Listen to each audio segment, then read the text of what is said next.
በአዲስ ነገር ተከስታለች። እሱም ደግሞ ስለነ እናትነትና ስለ ልጆች ነው ማለት ነው። ምክንያቱም ይቺ ልጅ እንግዲህ እየተናገረች ያለችው እናት ማለት ልጅን ከብዙ ነገር የምትጠብቅ ናት። እናት ማለት ተንቀሳቃሽ ክሊኒክ ማለት ናት።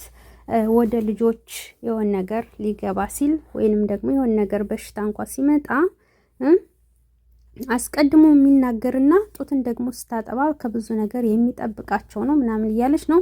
ሙሉ መስማት ትችላላችሁ። እና ስለ እናትነት በሰፊው አብራርታ ተናግራለች ማለት ነው።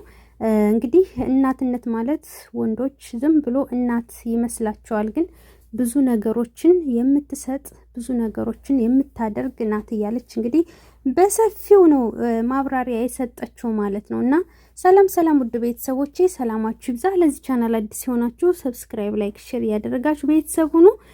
ኮፒ ሊንክም አድርጉ ማለት ነው። እና ሩታ በአዲስ ነገር ተከስታለች። የመጣችውም ደግሞ በቲክታክ ሪፖስት ያደረገችው እንግዲህ ስለ እናትነት ነው ማለት ነው። በነገራችን ላይ አንዳንድ ጊዜ ወንዶች አይገነዘቡም ማለት ነው። እናትነት ማለት ቀላል ነገር ይመስላቸዋል። ምክንያቱም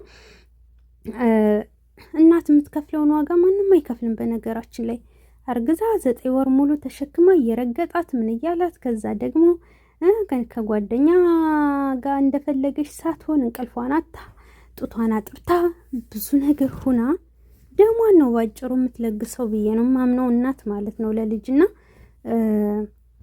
እቺ ልጅ እንግዲህ የተናገረችውን ገብታችሁ በሰፊው መስማት ትችላላችሁ ማለት ነው። እና ሩታዬ እንግዲህ ስለ እናትነት ያው ስለገለጸችላት ነው ሪፖስት ያደረገችው ማለት ነው።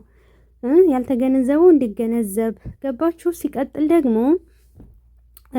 ሩታ አብርሽ ላይ በዚህ ልክ በቃ ጥብቅ ብላ ዝም ያለችው ሁለተኛ ልጅ አርግዛ ይመስለኛል ማለት ነው። ያው ከዚህ በፊት እርጉዝ ነኝ ብላ ነበርና ሆዷን እዩት ማለት ሞላ እያለ ሄዷል ማለት ነውና እስኪ እናንተ ምን ትላላችሁ? እኔ እርጉዝ ናት ነው የምለው ማለት ነው። እኔ ሰሞኑን ሆዷን ሳየው በቃ ምንም አላማረኝም። እርጉዝ ናት።